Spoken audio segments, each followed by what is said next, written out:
Ko watulo watu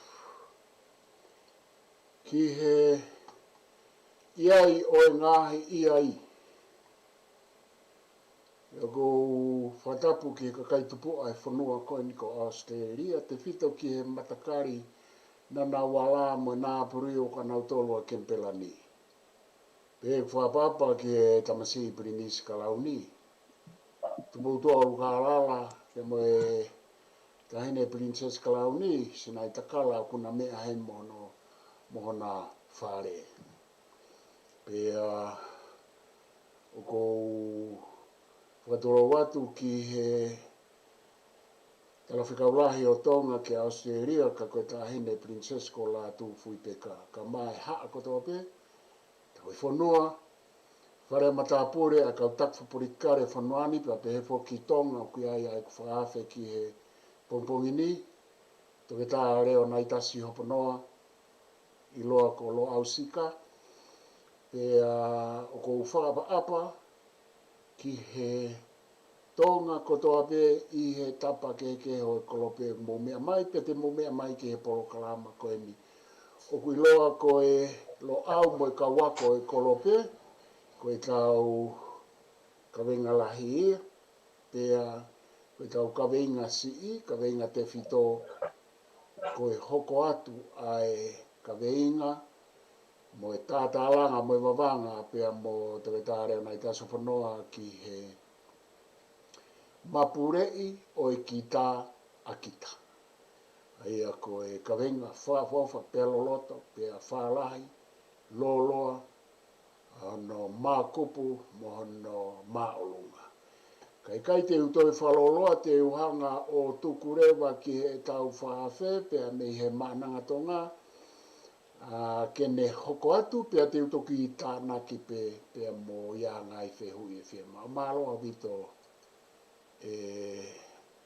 sika, MALO e tau ma.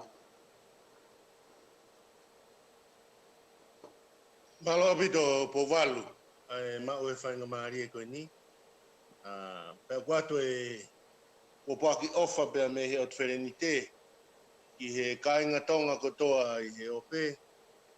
I ngata pe kāinga tonga i Australia, ko New Zealand, ko Fiji, ko Amerika, mangahi tapa ke ha maamani. Kai hoka toi pe foke tau tala noa, ka ki mua ia po walu, o ko ato ai pe ki i ngongo koe ni pea mo tua ai whanawako mea piako Sangato Sosefo Community College ko ia hapai. O kuna ui tongani ko e nau kulupu trauma. Nā, toa. Piako ko ni, o kwa o mai ki tongani ko whenga paanga. Ko nau whanonga mai ki tongani ko e hange hanga au e whaka evangeli o e pouvalu. Ia. Kau uhinga peheni ia. Ko e ka veinga mo e taumu aloloto o e folau ko ni ke whakamanatu ke aki tau tolu e mahu inga ko ia ke whakaloloto e tau tui. E lava peke tau whakauhinga e whakaloloto e tui me he ka veinga whaka orita top tapu koe koe atamai pia mo e tempare tapu koe koe tau mafu. Pia mo e ne whekau aki ko ia mo e tupure kina ai ngahi palo porema whakasosiare kehe, kamata pe me moui e tau taha, ki he whamiri, ki he apiako, ki he siasi, ko e kolo, mo e whanua whakaluku fua. E ko lawe atu koe ki ai e pouwalu, o ki hene ki longa i whanau ko ia, ko e toko lahi taha e whanau ako koe me apiako sosefo, ko e form 1, mo e form 2, mo e form 3, o kai be form 4 malo ku he toko tolu, mo e form 5 ku he toko tolu mo ki nau tolu. Ka koe trauma ko nau hanga whakahoko ko e trauma ko so se fo Technicolor Dream Coat. E ko tala noa e mo ui ko a so se fo. Whanau ko pe hono whakaheki ko e ki is ite. Pe aku lolo e fo i trauma hono whakahoko o ku houa taha mo Konga. Matu foko e whangilonga i whanau weni. Ka koe standard ko nau hanga ko whakahoko ai. o tau pepe ko maalunga o whakatatau ko nau ta. Ka koe mahu inga ia o ngā aue ko ni, ko mai fuko ni ko e tau pepe ko maa tala ki whekau, ke o fonge fonua ke nau a, Ka ku kamata be I hono I e mo ui ko e tamai ki ko ni, ko step ura ki e po valu, ko e whakamanatu ke whanau, ko e taha ho nau tefito I whatongia, pe ko e nau basic needs mahu inga au pito ia ke nau mo ui. Ulu aki, ko e nau tukuanga ki taimi ke nau tu o whakalongolongo, mo whakamanatu ka ki nau tolu, ko nau tolu, ulu aki o nau whakalere nau mo ui, ko noa, ko nau tolu, ko nau tataki nau mo ui, pakono wha, ko nau tolu, ko nau mapurea nau mo ui. Ka pau e achieve whangi basic needs ko ia, I he whanau. Ko tui e toko nia ai investment ko tau invest be foka mea tau ato whakamore ho tau tai mo tau wiwi mo tau paanga ki ai o koe a manaki e whakafoki mai ai fo ngā ue ko ia ai e ko return on investment o hange e hanga ki tamasimo ki tahine o whakafu o lelei I ene mo ui pe hono ua e lava rewa kene hanga o Iloi ai feitu o ku alu ki ai mo e taulanga e tau ki ai, I kai ke ngata ai, ka tene lava o mauai mo ilo, tau kei mo e poto whiunga, kene lava o matatari lelei ai ngahi pore, mo e ngahi whakatauere ke kehe mo ui whakaho, ke whakapapau koe ke tawhia. Koe taha e mea mahu inga o trauma ko ni e povalu, koe pureako whoke a piako ko mataika whulau mahina. Mataika. Koe tare kita musika, koe tangata ko wha piano whiao. Koe koe mo ngotau po o e ua he mau whanonga mai ko niko, Sister Sna Laulii, Matavesi Laulii, koe tahine lapaha ia. Koe mo e tau po o e taha ko Sister Maritina Siri, koe me havelu liku. Aia koe o mai ko ni e pouwalu, o kuhanga e po I ngā aue kone a Trauma Club, o oange whainga maarie ke hanga he whanau, o pore I e ngahi whakakau hala o kune no o te kina nau mui. Moa. Kau ate ai whataata ai ngahi whakakau hala o kune mau e mo ui e whanau. Koe taha e fo I tefto I whakakau hala o kune kāsia a tamai mo uto koe tau whanau, hu whanga whakatapu. Koe whakakau koe, o kou sio lalo pe au kia te au. Aga ne atan he mo ui whakaho. Ko pehe koe ki tamasima ki tahine. Ko au koe toko taha maa. Koe foi whakakau whokia ai tamasima tahine. Aia kua ne o si tohi I eia kono ata mai. O si laine ia he neuron ko he uto. Ko ne tui pe whoki ki ai.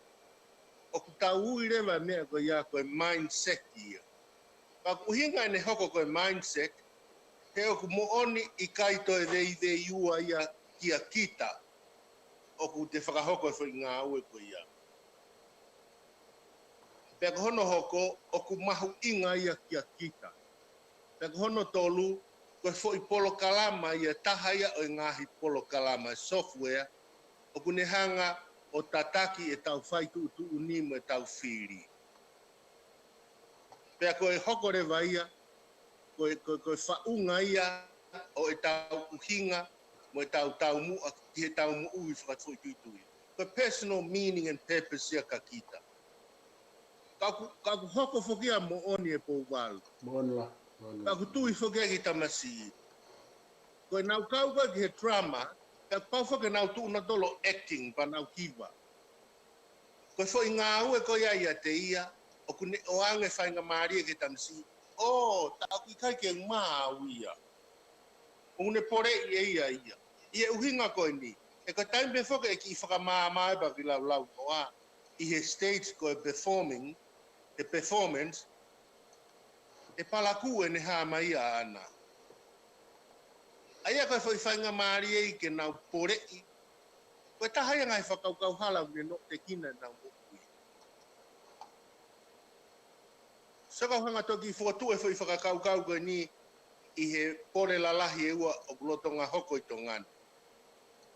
Pore ulu aki, na ia e savea na toki auti mai ki muini mai. Mahako whakafofo e wafe taha hiva.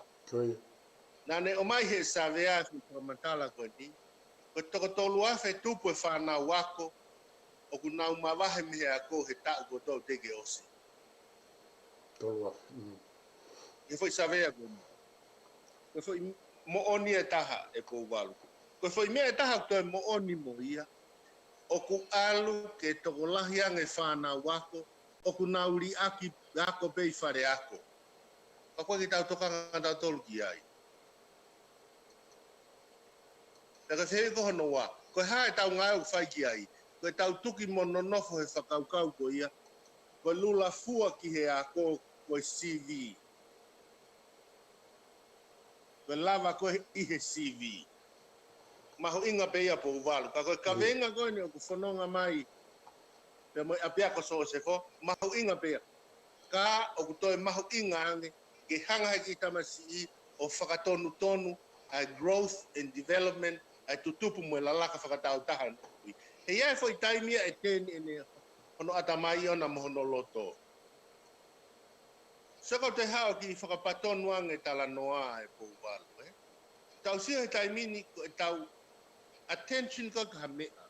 Uhinga whokia ko e tau tuku taha ho tau atamai ko tau whakaukau kai.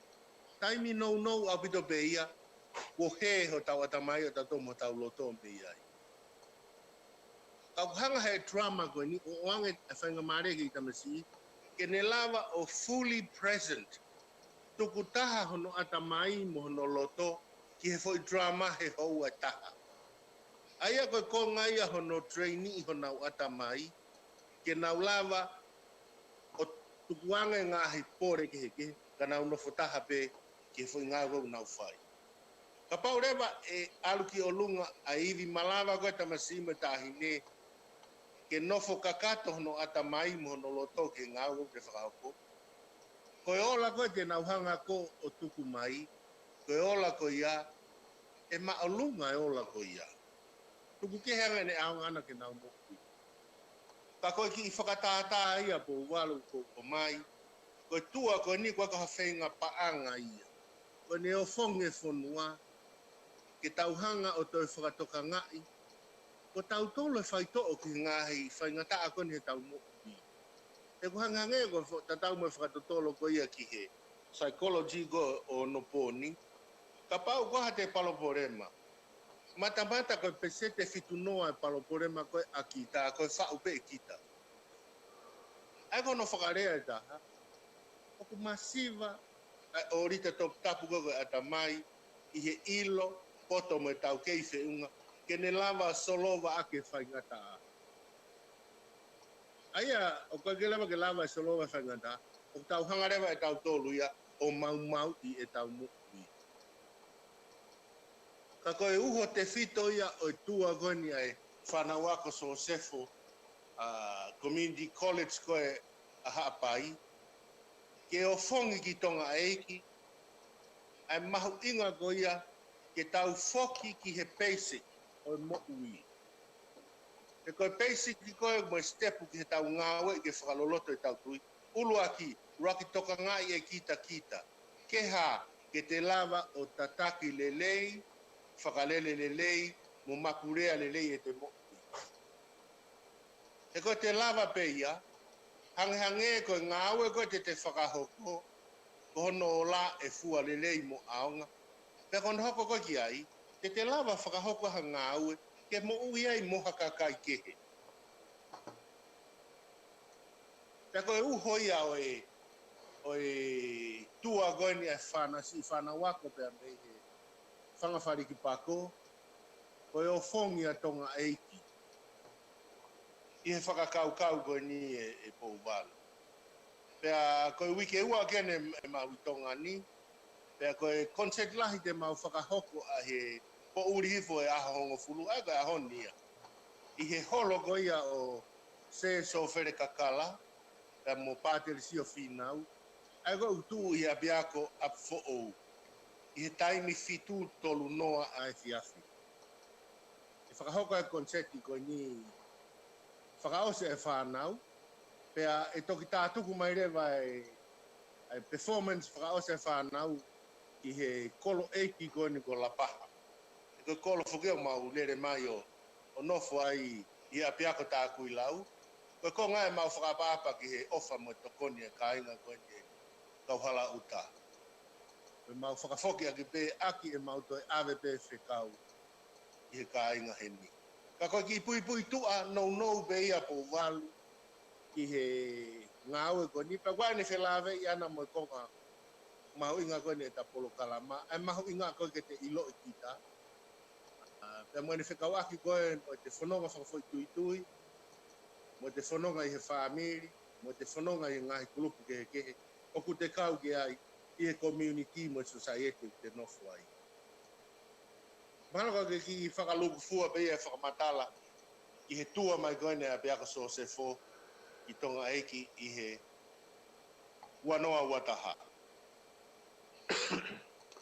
Malo apito Leonaitasi pia ku whawhiawhia apito kia te au I he ku whanongo ki hohanga o mai ai ongo mahino apito pia I kai ngata I ho mai ongo koe ni ka kuketo o mai ahano kakano mono ngahi keto I whakaukau mono whaunga mono tamaimata ene whekau aki pia mo e takaweinga o he ahoni o e Mapule'i e kita akita. Pea kou whamalo lahi atu koutui koe ngā ue ma onga ena I hono whahoko mai e hengo tāpo ou ka ma e pure ako pea mo e kauwhai ako mo e whanau ako o kou lawe I pe ai uhingoa hena sika pea me he whilaanga mo te whakaunga tāmaki I he te kei ako katolika. Pea kou ofa lahi atu kia te knau tōru, kou ofa atu ki he whaiwhatongia mō whai, pea o kou maari e ia sika I he whengawe aki, pea mo e talanoa tulama maari e mo e whengawe aki o ku ke whai mo ki nau tōru. I he lau maari e o e whaiva, ko e tulama ko e whaiva, pea I kai ngata ai ka kohono to e whakawhehokotaki mai ki he whakakaukau o e tulama pe I he talanoa ki a Thyself mono whanga tau kete, pea to e whakawhehoanaki mai foki ki he ngā ue ke whai I he tupu, I he whakaulunganga, pea moe atamai I he whonua, pea kau mai ki he takaweinga koe ni. Ai Mapule'i o kita akita. Pea kou maare ia ko I ngā he kuikai ke alu whakawhaiva pe I honoanga e tulama ka aku mouto ngā ue pa ngunau ngā ue mo koe ki he ene au atu ki he kakai I he ngahi whanongonongo mo ngahi talanoa whakaako o whaito onga mo ui whakaitulama mo ene whekau aki mo tau ulunganga mo e tau mo ui whakatamai koe o rita tapu e atamai hange koe whakarea maare o ke whahoko pe mo ngā aki pea mo e kātinolo pa I mafi o mo ngāhi Polokalama. Sika koe fuafua konseti pena o ko manake mo whai I holo so se fo pea mo so where kaka. Kamata madolo e pou walu I he wike ko osi. Iyo. Ai konseti. Kone takai e niko osi katoa tongani he mawalpolo ai I ngahi kolo. Iyo, masi. Ai tuk whakaosi mai tātuku ki a moni teki la paha. Whawofa he ngā ue ma ngonga koe nā koe whakalanga manatu foki e sika koe ngā koe kau tāpo ume kau pāterena nā o whakahoko lahi ai ngā ue whakatula mā I he whaiva e tula mā o tau historia Ye tu au mai talo ha ke mai ka pa tere France pa pe ku kai ko ha mea fo o wena ai nga o ko na ka ko ene fo ko ene fo o ko tu ko ene fo o ko fa ta ha I ho nga we te mo tu la ma mo na fai fatongia he ko hange ko le ko ka pa pa la ni o ku mate fo I manpuna e wa fo I makaita pe aku fa fi ai ke te au kai te to e faloloa ko nga ko tata I va mo me ape ko lave ke fi ma o ke hoko atu aki ho tala noa ma o inga ke takave nga Mapule'i e kita a kita ka te utuko atu Leonaitasi ke hoko atu MALO e povalu na talere me peso ke foi kavenga ko ni ka ko pehe ke fokotu mua da talanoa I he vakai whakamaman lahi ka pehe ki he sio whakafonua pe ko I Tonga ni mo anga vakai ai lotu mo ne mahu inga ko o kavenga ko ni ko context uraki ko e whaunga uraki ko tau tanoa foki ki maman whakakatoa ko ta ua fe ko ta whakahistoria ia e ko fuafua taimia ke whakatahataha katoa mamani o whau ai palani whakamamani lahi. Ko ngahi mea kona e hoko ki mua ko ngahi tarike pe me ngahi whelotoi. Ko tok fuafua taimia ni ke whau ha palani whakamamani lahi. Ai kona e ui ko Millennium Development Goals, ko Development Plan. Ai na ko whai palani foki ke lere me he wafe, ki he wafe tahanima, tau tahanima. Ko whai tau mua whika uraki e po walu. O palani ko e wafe, na whakarea pehe, whakangata ai masiva ango. Ko whakamamafa koa maamani ke whai tau mua ko ia, na nau mamafa pena tō ke he mea whakamateri e. Aia ko e, paanga ko e ngahi langa mo mea ke.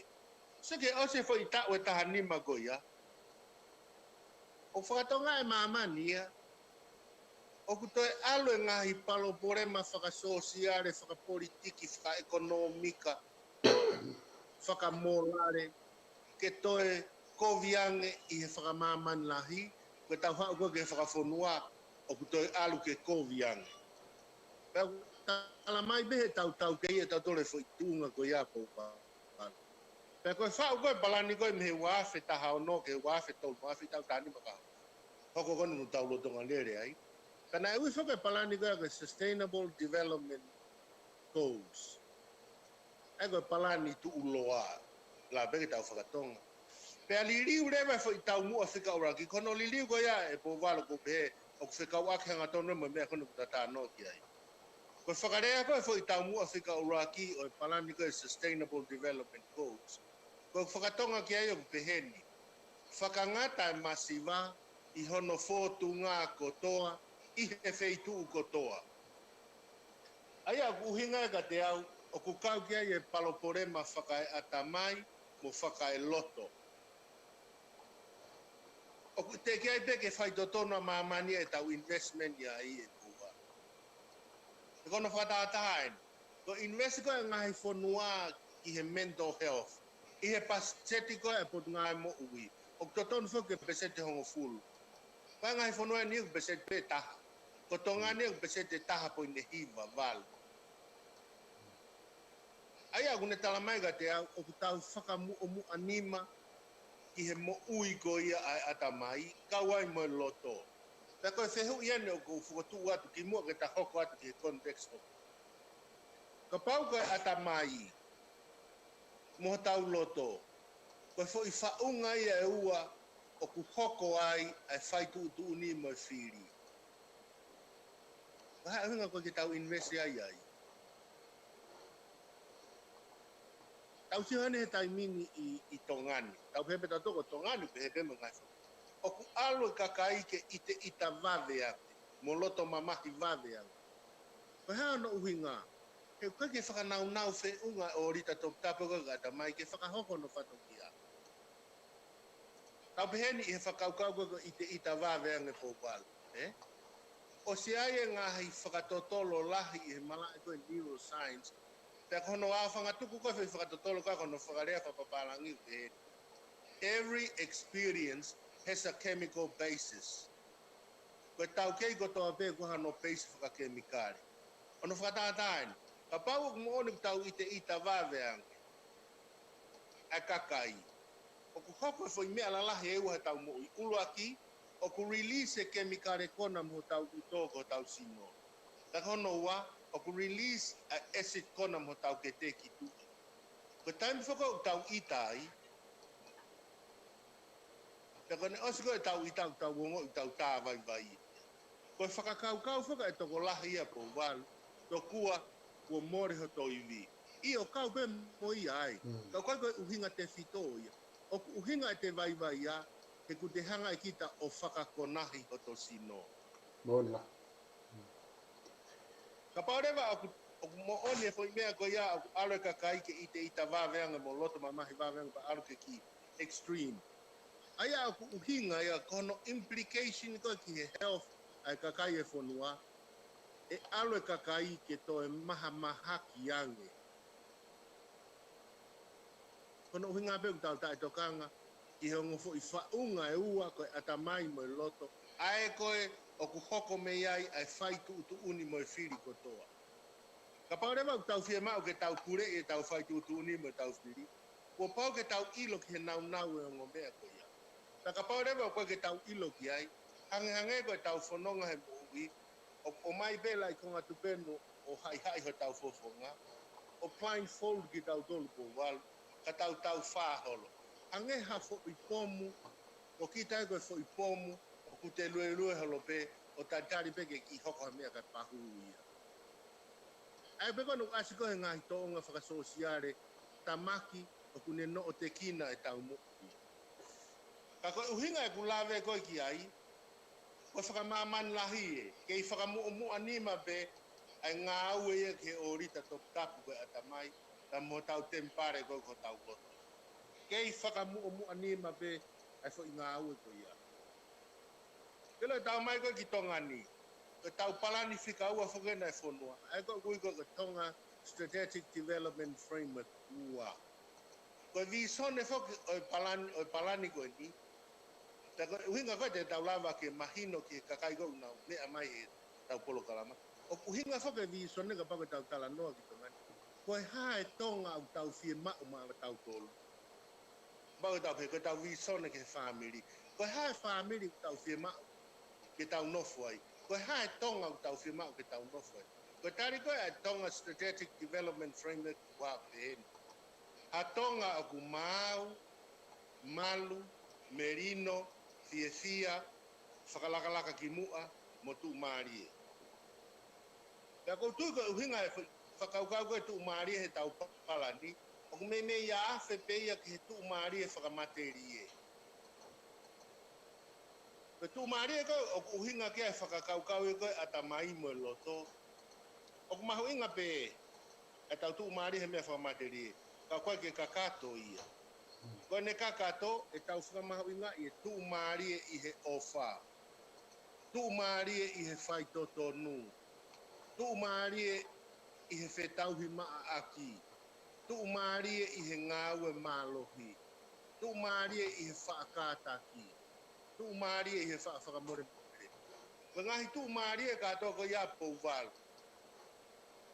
I he ngahi wiri tute mahu inga mo whakaotua koe mo ui. Tene hanga ngahi ki tau tolu ke tau toe, mau hatuunga mo ui o toe lelei ange. E keke tau mau e tau tole Tonga aku mau, malu, merino, fia, whakalakalaka-ki-Tupu'a mo tu maari. Ka paho e kai ke tono e ngofo i orita ia koe ne ua i e tau mo ui. Tau whakakatai pe. Ta koe konga ne tau e whakatata mahino koe tau whakakatai. Koe tau tala noa pe ke he mental health e po walu. Koe whakakaukau e kakai tō lahi. Tuku e mo whakahela. E koe ha, mea koe puke whakaatamai ia. O koe ke uhinga e mo ui e atamai koe puke whakaatamai a tātāpe. O uhinga ia, o kumalawa ha tau atamai ke tau puke whakaatamai, ke koe mental disorder, e koe ke hala hui a ke vikare. O uhinga ia ke he mo ui lere i koe atamai, Pa uhinga ia ke maha ki koe atama. Pa peke tau hoha tau tolu po walu ke tau investi ai. Ai koe o whekau aki hanga tonu mo te ilo I kita. Te wata whataata po walu e taha ki mua pata to toko atu. Te mana tui pena o ngā oe ki. O tau koe ia o kau whai ako, whamaman lahi, The World Teacher Day, o tau ni. Me whakawhea he po tu ngā oe ako koe tonga ni ke urea ki kau pure ako koe ngahi ako ai pure anga. Nā whakawhea ko langorea he whakaweinga ko stress management, Pa o latu koe he pongpong ko ia o whai ki rea ko talanga. Koe whakakau koe management. Koe tauhanga whakalere mo tataki ha mea, a ngā ue. O uhinga e koe ngā ue ko ia, o kumahu inga ka ki tau tōru. Ko mō mai koe o tala mai ke tau tala noa ki he kulukia koe a ta mai mo ne whainga tā ia. Ka pāsi no ia he unga ke koe te ita po koe te loto mamahi I ha mea. Hanga te mo whakamahu ngā e mea koe ke totonu ke mōre tau tai nio no whakamahu. O talanga rewa whi whakakau koe. Te wheke tau tala noa he ahoni ki he self-management. Te koe whehui koe self-management, ulua ki o kuke ofa I a koe, Hoponoa, o kuke lava o tataki lelei, whakalele lelei mo Mapule'i lelei homo. E koe e whekau aki a e whehui koe ia po walu, te mo isiu koe o taki lelei. A good leadership. Nona. E kono uhinga ai. Ka pau he keke lava e he toko taha taki ia, ulua ki o ofa ki ai, whakalele lelei, tataki lelei mo Mapule'a lelei. Ka keke ne lava ia o whai e fwoi mea ko ia e ia. Ko whehui koho noko. E ne lava wheke ni tataki mo whakalele mo Mapule'i. Ha mo ui ha kakai kehe. Hiri ko ia koe ne lava whai ki ai whai ngā ue tatau.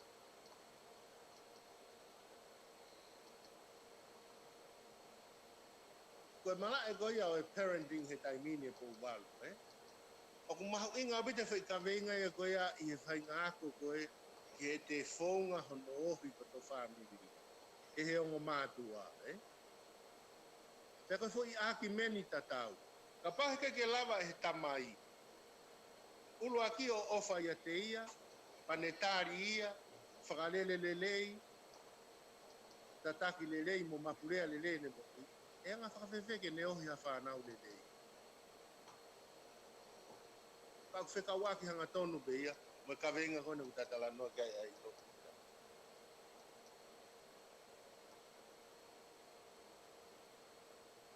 Koe whunga waka kone o Isias Katolika e pou walu.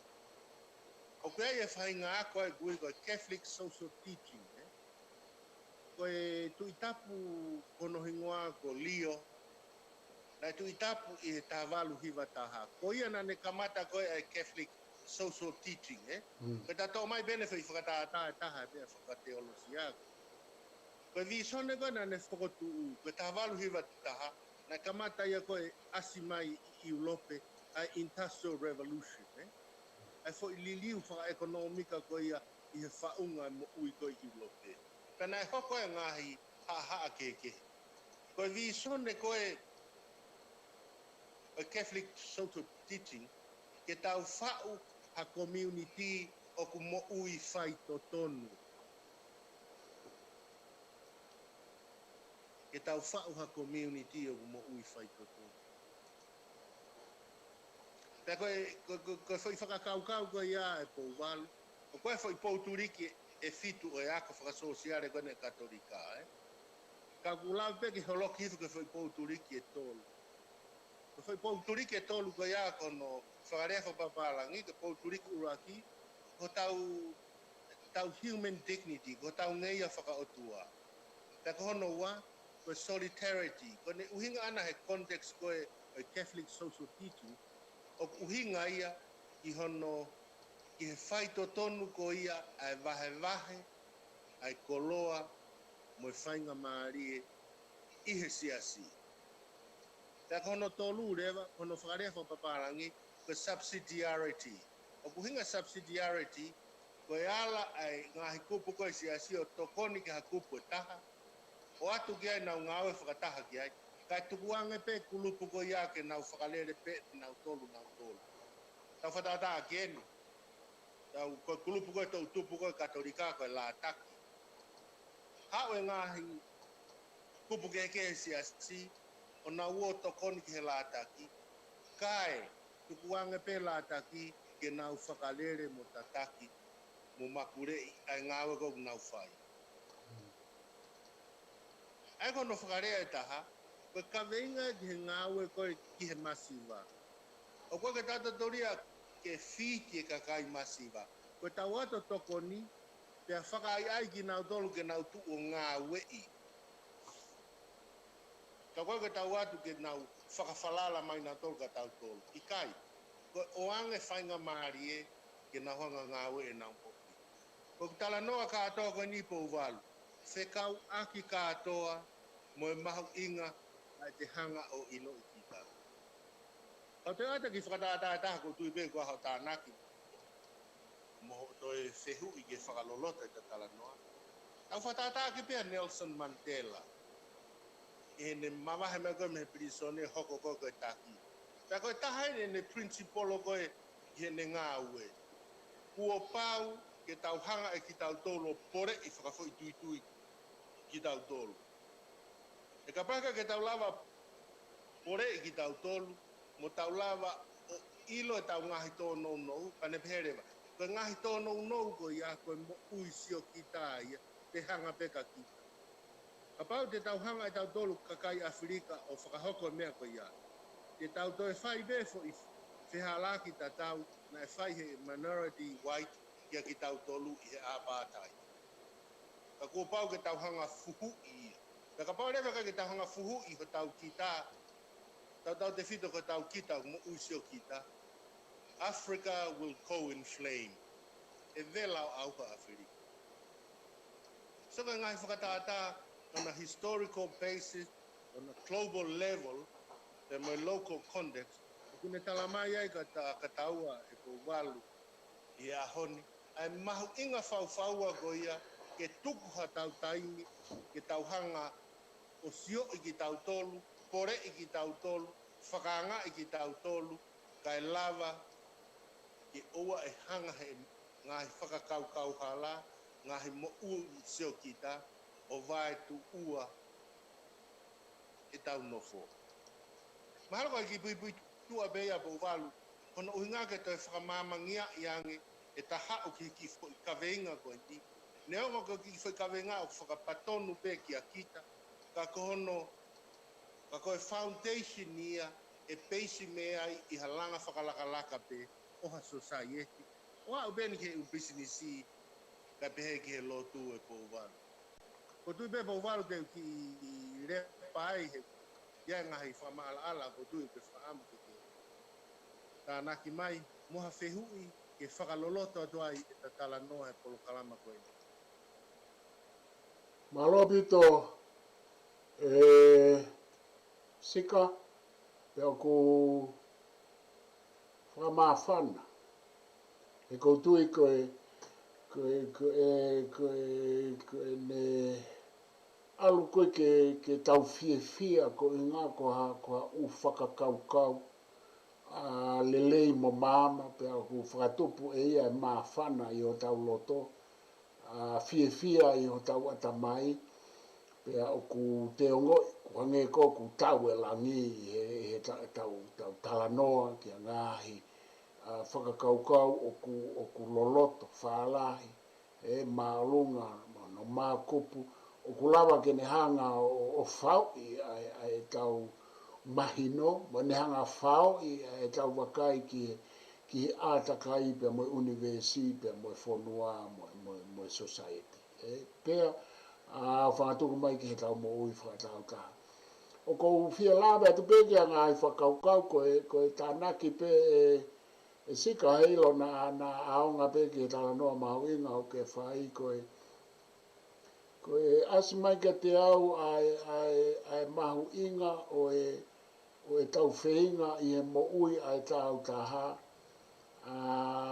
ke potu tatau Mo kata mo ui ai toko lahi ki he ena whelawe i ki he u whakakaukau lelei pea moe u tō onga mo ui lelei. He koutui koe poini mahoinga nā ke o mai ki mua. ki he loto moe ata mai, Koe e himi a moritoni o kupehe. Koe loto moe ata mai ko hopure a ngā ia whakotuu taloni ai talai ho whatongia. Koe fwoi whakakaukau ko ia o kuofi ia pe kāinga pe whenapasia moe talanoa maari o kuke whai. I e whakatotolo moe ngā ua kouka. Koe loto moe ata mai. Loto moe ata mai ko hopure a ngā ia whakotuu taloni ai talai ho whatongia. Koe ongo kupu mahu inga ia o kuna hanga o whakahoko. Tau pehe koe whinangalo o tuape ko hawhaahinga tō onga. Pe ko hawhaahinga lao, pe ko whaahinga mea pe te tau whai. Pea koe whatongia o ku whai ia ko uhinga koe ngā ue ai ongo kupu mahu inga koe. Pea koe ngo kupu ko ia o ku whauaki ai tau pehe koe whauaki ai u sel ai u ngaasi. O ku whauaki ono ngahi konga whakapaiolosia. O ku whauaki ai ngo kupu ko ia ngahi konga whakasosiari. Ai konga whakalotu, ai konga whakapolitikare wau ki konga whakakemikare ke talanoa ki ai. Ko e talanoa maari e nā ke whai ki he ngo kupu ko ia. Ko e nā maumaupe, ko e nā mamahipe, ko e nā whakapouripe, ko e nā itape o ku maumau katoa. Pe hange ko talanoa koe whoki mai, koe whakatau taha, ko ene nā pangapanga maari e moe whakakulupu he tau nofo, ko e tau whenga e whakakulupu ke lelei ai atamai moe molare, moe urunganga. Kai whewhe tau taha mea tatau. Pia ko ene malawa ai tau taha e sai ai kita. Ko ene malawa ai kita o e toko taha. Ko ene malawa e whakakulupu e sai e kita oiha, o kulupu. Pea e whakasisi rewa ai ngāhi paroparema ke o ku alu ke lahi, pea fihi, pea riri uwawe, pea koe meu whamamahi e sika, koe lahi, fihi ngai paraparema, pea nā u whakalahange mutation, hange koe maafuri holoko e coronavirus, o keike mahino ene moelili uwawe. Koe paraparema, koe keike taulava, o wheinga ke whaito. Pea koe whaito o ene o kuke tatalanga mo ke vavanga me. Koe whaito o kuke nofo maupe ki he ongo te whito i mea koe una whakatupu e mea kotoa pehe mo ui tangata. He koe hae ongo mea koe ia. Koe atamai mo loto. Loto mo atamai ko hono pure angai. Fotu taloni ai, talai ono whatongia. Koe foi, nengo koe aike o tuaka aku aia ke he mea kotoa pe, hawhainga whatongia pe. A endia, ko tiko whatongia mahu inga ia mga mahu inga kou ke whai, o ke kapa tuen ke whai wā, nengo o koe tangata whai wā pe, koe manatu ke he ta whai wā, ka koe, ka kuke toe hanga whakahuhu mai, hange ko hu mai e tuama, ka te uwhaosi ai e sika koe mea maari e ke uwhaosi atu aki, koe kumanatu iha ke ki mua pa whakafoki atu, ko ho talanoa maari e ke he tuu whamamani lahi. Ko ho talanoa maari e ke he tuu e pure anga Tonga.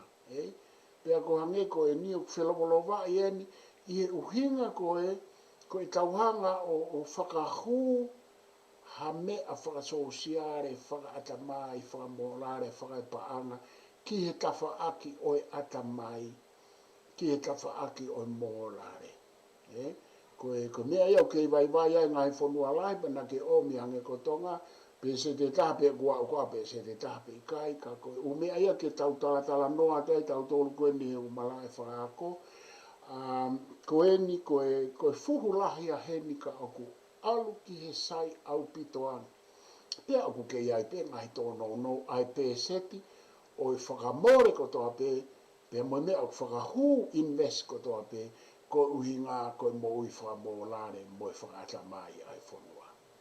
Ai orita toktapu ange koe whakarea maari o ke whai mo ka atino. Ka koe mea pe o ko manatu i hake e sika ka e whakafoke at ke te koe ke hoko atu ai ta Polokalama au toi ta minite ta hanima ke toi lahi apita pe ai tatalanga mo Vavanga mo i vei tatala o ke whai mai MALO.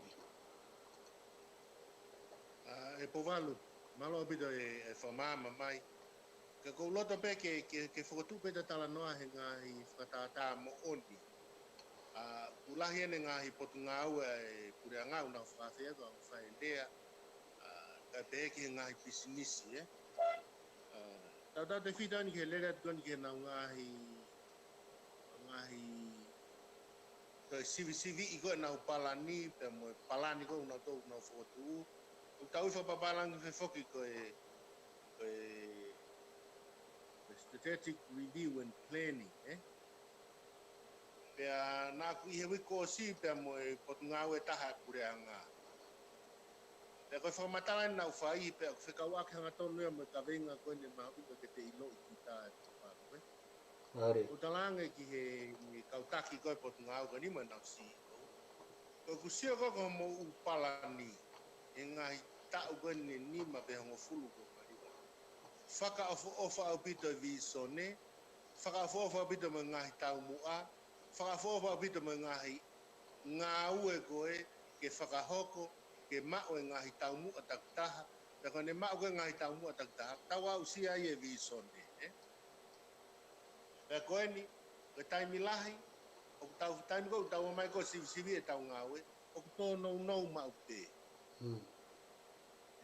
Pea koe tala noa ani. Koe taimi koe tau mai ai o whakalere ha ngāwe. Ta tau pē ngāwe a pure a ngā pe koe ngā private sectors, O tau ngāwe ke me fote whā, i ono whakalere ngāwe. Koe me fote uluaki, o tau ngāwe a ngā mahene aki, Koe mea koe koe koe mineral procedures, Pe koe polisi koe api ngāwe. O kuhinga polisi koe ia ngahi tutuni ngāwe, ke toko nia ki he pure, ki hono whakarere kau ngāwe, mo e ngāwe whakaluku. E koe mea nuk maari e pou kalu, tala mai e whakatotolo, koe kau taki kou na unofo koe, nofo ngāwe aki e polisi ki hono pure e kau ngāwe, o ku alo e vātamakia ke tau kovianga. Ka koe whonga tuku whakaholo fokia. Te whanot. Na review whoke polisia po tu ngāo koe pa na ha consultant o whai ngāwe. Mata e po walo kuofipe me ofipe lau mano whakampoleki ai. Koe me whatu uraki au ngāwe aki. I api ngāwe. Koe me whatu koho noua. O wha ngāwe aki pehe takia e ne whaunga peia a ana. I hono whakalere ngāwe. Koe me whatu koho no tolu. Koe lotu taha. Ai kau ngāwe po walo. Ai kono tau mua abe lotu taha. Ke whakaasiria nge ngāwe. Ke whakalongo mo ui e kau ngāwe. Ke tupure kina. Ai whakaukau koe efficiency. Te mo effectiveness. E nau whakahoko whatongia. Ai koe whai me whati e tolu ku ngāwe aki. Pakoe bema ngai me whati ke heu ngāwe aki. I hono whakalere koe ngāwe. Koe taimi koe e pou walo ku tau maa o sio koe. Ki whai koe mea koe koe SWOT analysis. Ai koe tau sio ki he MALO hinga. Vai anga mo ngā whainga maari e mo ngahi whakatamaki. Koe mea nau asi koe he ngahi ngāwe anga koe i Tonga ni. Koe mea lalahe tolu. E ngahi tō nou. Koe paloporema uraki, pe koe tō nou uraki, kono whakarewa pitania koe complacency. O kuhinga whokia koe mo ui whaka fie maari e. Ai toko taha ngāwe. Hoponoa, o whakarea koe poor attitude a staff. O ka wai me whai mea koe, i kai ke nau tokanga ke whakaasiri e nau ilo, koe hae whakawake ngā we, pe moe visone po ngā we, koe hae whakawake ngā we, pe moe taumua whikauraki o palani, ko whikawapi o whikatongi. Ko mea koe ko toko lahi taka ngā we na una toki ai. O ku nau o na toki he ngā we, koe taumua pe ke maa nau whakaaseni tā pea osi. Ke te ope atu ia. Kau te kau whakau akia mo i whakakau kau koe. O koe kia ha desire na tō to learn new things i ngā wea. Koe ope ke ngā wea ke o se taimi pia whoki. Koe whoi tō nou nou whakamui mui. Ai alu koe ke kona nge wā whakau aki. E kau ngā ue. Pea koe ne kona pe ha wā whakau aki kau ngā ue. O kune o si mau mau pe ia ki ngā ue. Ulu aki tene whakatuai. Hono ua koe quality koe ngā ue te nau whakauko. E COVID pe.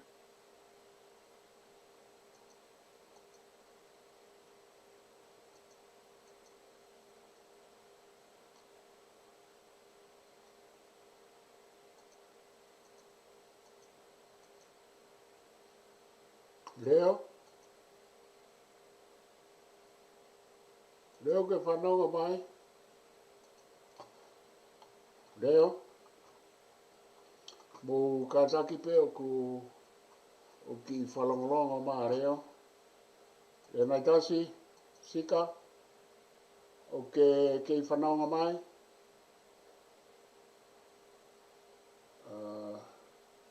O ki mate mā reo me i Tonga, tuku pe ke u toe taila ki ai.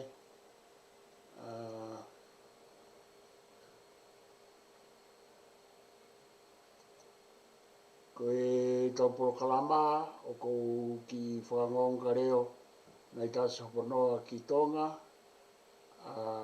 ke toe koe no ko wakai ke tā iki ai, e ki whalongolonga mai ene MALO ki more ai laine me Tonga, ka koe whaanga maheni pe ia e tau Polokalama me Tonga, ku warepe koe palaparema ki ata, pe koe palaparema ki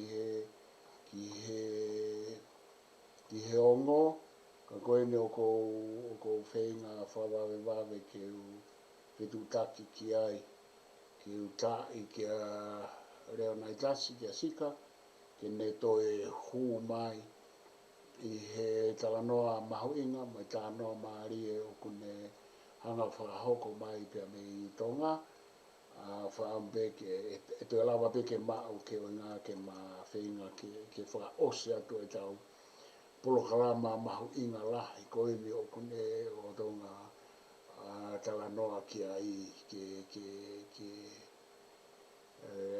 ngahi whakaukau lelei, ngahi whakaukau ki e whaifatongia me i Tonga, ngahi whakaukau whikau aki mo e tau whakaurunganga, mo e atamai, mo e loto e na whikau aki, mahuinga au pito kai tuku ke uto e wakai pe kia sika ke asimai koe ne o kou whenga lahi ke uta ki ai. Ko tui pe ku mei to e hu ma sika. Ko e talanoa maaria o pito o ku whai mai mei to ngā e tawetare Leonaitasi Hoponoa. Ke whakau aki pia moeanga e mo ui whakaurunganga. Mo ui whakata mai. I ngāhi whatutolo mo e whai patongia koia o kune whai mai pia mi Tonga. Ko indi uto e tāi pe ki ai mō ki whakangonga mai pe. Ko i mutau ka inga kau toi ki wakai ki a Leonaitasi ki Tonga e nā lava o toi whoki mai. Ko indi ku ki tuai pe whainga ki a Leonaitasi ke whoki mai. O whape e lava pe o whawhoku mai Leonaitasi ke hoko atu e tau Polokalama. Mo ki tantari mai pe. Ko e Mapule'i kita a kita, ko e te vito i whakaukau mahu inga pa ko whakaukau motu ai. whakaukau motu aia pe me ono aho. I tau tu au mai historia ko whakaukau mahu inga, whakaukau motu i e kau filosefa mo e kau poto kehe pea me he ngai civilise, pea me ngai whanua lalahi i e tau tuku au mai. Kai tuku mai pe ko ene ko Tonga taila ki Tonga ki a Leonaitasi.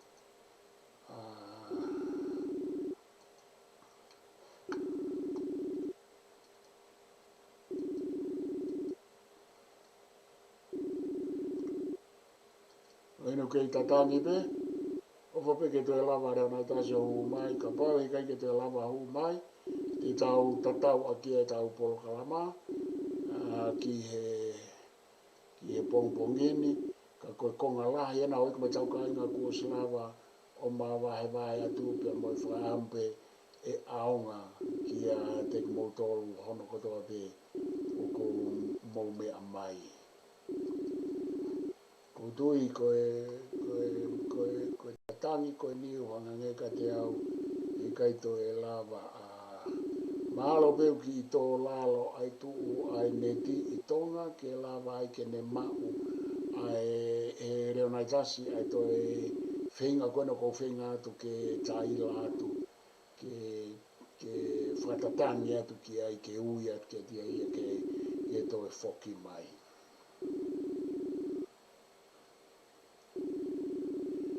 O ku MALO peu mu mea mai pe ke tatangi ai telefoni ku mahino mai e hoi kua tau ka inga tuku mua ke tau wha osi a kia e tau Polokalama kai ke uto e tui e lava o hu mai a to e tā Leonaitasi Hoponoa mi Tonga ka koe konga lahi ena ku maasi wahe atu ka kone wahe atu o wahe atu ke mo mea mai ki ai he ilo pena e ane aonga o ko whamaro lahi ke te moutolu o mo mea mai kai tuku ke tau tatau ai e tau Polokalama o ko o whalahi atu ka te motolo ni kuroa pēna mo mea mai ta te mo mea mai ka tau toki hoko atu o whalahi atu.